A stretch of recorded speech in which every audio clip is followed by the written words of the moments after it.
Hello, welcome to the Trews. It's Monday. Over the weekend there's been so many upsetting revelations in the world of politics that it's difficult not to conclude that the whole thing's bloody pointless, both in the US and the UK. Here's a breakdown of why we're approaching the funeral of conventional politics. Hi, I'm Bill O'Reilly. Thanks for watching us tonight. In a time of crisis you need a safe pair of hands, or at least you need some sort of harumphing uncle telling you he knew this was going to happen anyway. Let's watch Bill O'Reilly condemn Barack Obama. A few days ago, President Obama granted an interview to Vice News, an organization that reports stories on HBO. Bill O'Reilly don't approve of Vice News. Vice News, don't worry Bill, it's owned by Rupert Murdoch ultimately. Talking Points believes the #1 problem in the world is now the Islamic Jihad. Why has he got problems in the world chart? When you have millions of fanatical Muslims all over the place. They're all over the place, fanatical Muslims. There's a fanatical Muslim there. I looked under my bed this morning, there's a bloody fanatical Muslim. I was kissing someone last night, I was thinking it was my girlfriend. It was a bloody fanatical Muslim.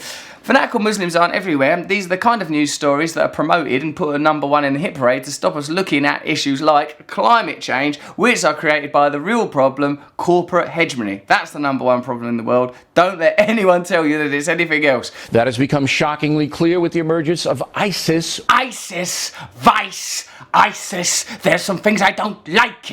Or ISIL, as the president calls it. Why does he so imply that Barack Obama's got a pet name for ISIS? He likes ISIS so much, he calls it Issy Wissy Spider Climbs Down the Spout. That's how much he loves ISIS. I think it's just there's some debate over what the name of it is.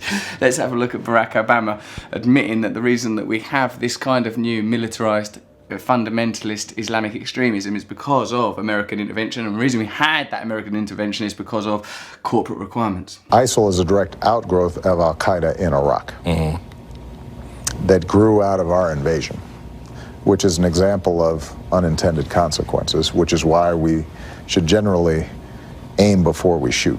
Right, write that down. Before shooting, aim. We've got a 60-country coalition. We will slowly push back ISIL out of Iraq. I was in America when Obama was elected, and it was people were in the streets, Oprah Winfrey was endorsing him, it all seemed fantastic. But the reality of Obama's presidency is his drones have killed 2,400 people over 5 years, a new type of military murder. Obama is aggressively pushing the TTIP and the TPP trade agreements that, if they come to Europe, will mean that corporations will be able to hold private courts that people won't know what's going on within them to make sure that nothing gets in the way of them profiteering. It's so mad and sounds so much like a subplot from Star Wars that I can't believe it's real. David Cameron supports it also. President Obama hides behind this phony facade. Under Obama, the richest 10% of wealthy Americans are better off, while the number of people on benefits has peaked.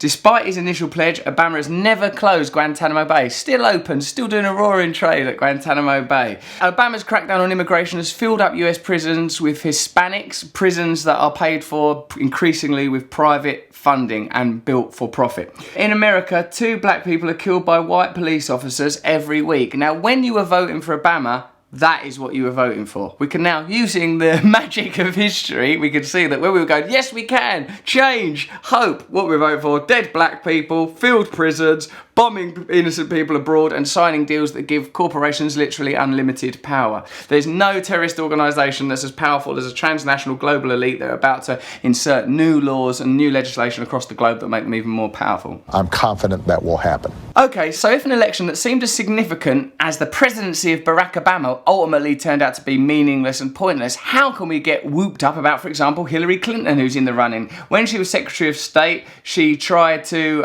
further the interests of General Electric, ExxonMobil, Microsoft and Boeing. Why? Because they funded her. Her charity that she runs receives money from countries that abuse human rights and repress women, $7.2 million from Saudi Arabia. So that's a corporate connection right there. So soon we'll see the emergent idea of Hillary Clinton, it's a woman. We could have a woman president. All right, yeah, we had a black one. That didn't work. Have a woman one. Let's have a little kid doing the job. Does everybody get that? But, you know, I'm saying this with the smug, snooty air of an Englishman because, as you know, English politics is in great shape. Let's have a look. He seemed to be the Conservatives' dream candidate, a Muslim British Army officer for 11 years who'd done tours of Iraq and Afghanistan. It's a bit of a weird dream. What was your dream, darling? I was dreaming about a Muslim man. He's a Muslim conservative soldier for 11 years that's prepared to turn against his faith and invade Iraq and Afghanistan.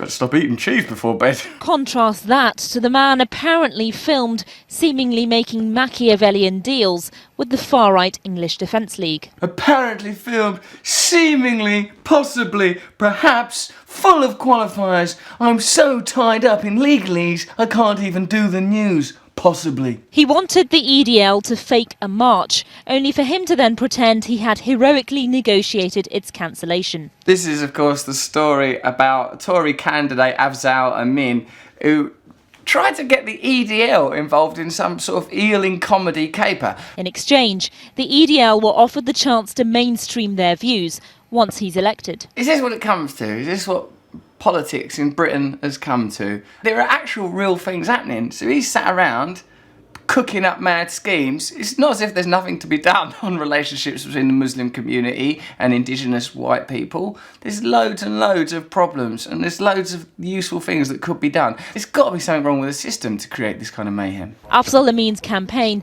would have been key for the Tories. But already senior Conservatives are expressing their doubts over whether he can continue. That's it. I'm through with the Tories and I'm through with Muslims. Is there a party that represents my views so I've got someone to vote for? Yes, stop panicking, Russell, there's UKIP. Brilliant.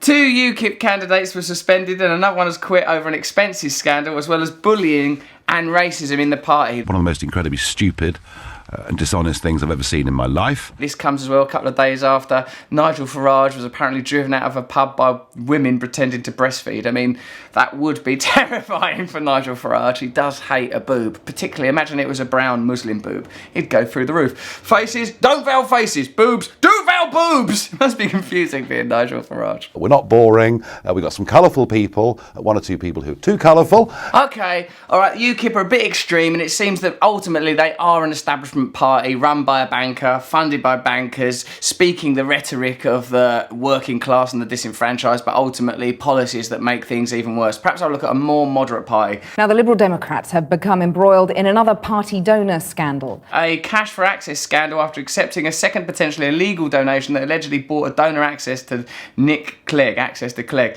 Clegg was filmed meeting the dodgy donor. Nick! Okay, what about Labour? Yes, traditional Labour, the party of the working class, by the working class, for the working class. Labour are funded by a hedge fund boss. Can the Prime Minister tell the House how much his party has received in donations from hedge funds? The recent study from Oxford has discovered that 98% of political donations come from people who were then nominated to become lords. Thanks for that money. Would you like to be a lord? That's why I gave you the money.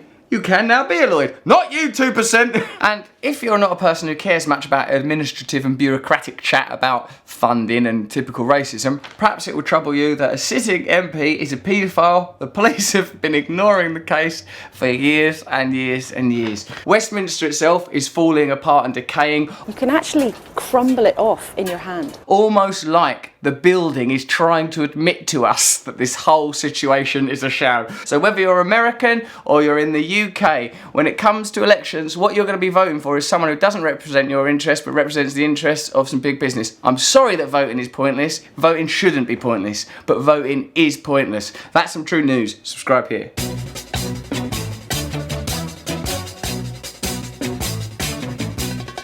Nose is a tool that is abused to fool you and to leave you scared and confused.